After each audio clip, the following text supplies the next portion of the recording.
মাদক মুক্ত আন্দোলন গড়ার লক্ষ্যে উত্তর পাড়া বিশাল ক্রীড়া সোসাইটি কর্তৃক আয়োজিত আজকের এই বিশেষ মানববন্ধনে এই পর্যায়ে বক্তব্য নিয়ে আসছেন বিভিন্ন বিশিষ্ট শিক্ষাবিদ জনাব আবুল খায়ের মাস্টার।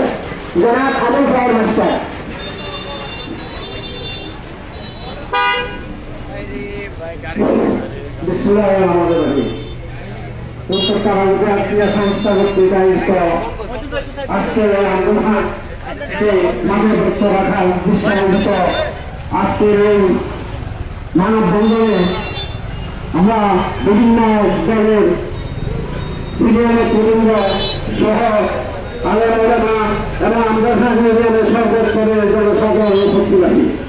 আসলে আজকের এই মাদক মুক্ত পরিবেশে আমাদের আন্দোলনকে যদি মাদক মুক্ত রাখতে হয় তাহলে আমাদের সর্বধরনের সহযোগিতা একান্ত প্রয়োজন।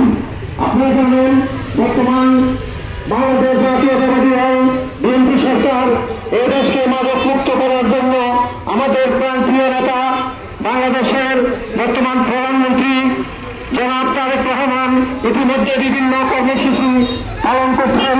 কিভাবে এই দেশকে মাদক মুক্ত রাখা যায় সেই লক্ষ্যে আমাদের প্রিয় নেতা শরীয়তের এমপি মন্ত্রী রফিকুল আলম মজনু ইতিমধ্যে বিভিন্ন পদক্ষেপ নিয়েছেন এবং এই মাদক মুক্ত এবং সুবিধাঘাতী সন্ত্রাসকে না বলার লক্ষ্যে ইতিমধ্যে বিভিন্ন পদক্ষেপ নিয়েছেন।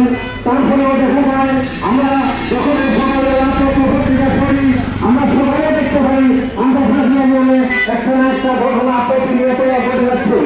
ইতিমধ্যে আপনারা জানেন উত্তরপাড়া একটা মার্ডার হয়েছে এবং 2-3 দিন আগে দক্ষিণ একটা আত্মহত্যা হয়েছে। এভাবে আমরা অনেকগুলো ঘটনা ঘটে যাচ্ছে। এগুলা সবগুলো মূল কারণ হচ্ছে মাদকের কারণে আজকে পুরো ইউনিয়নটা ক্যান্সার আক্রান্ত হয়েছে।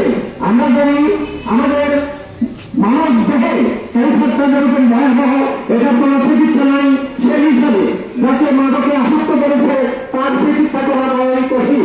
তাই আমাদেরকে একতাবদ্ধ হয়ে এই মাদককে না বলার লক্ষ্যে আমাদেরকে এগিয়ে আসতে হবে। ইতিমধ্যে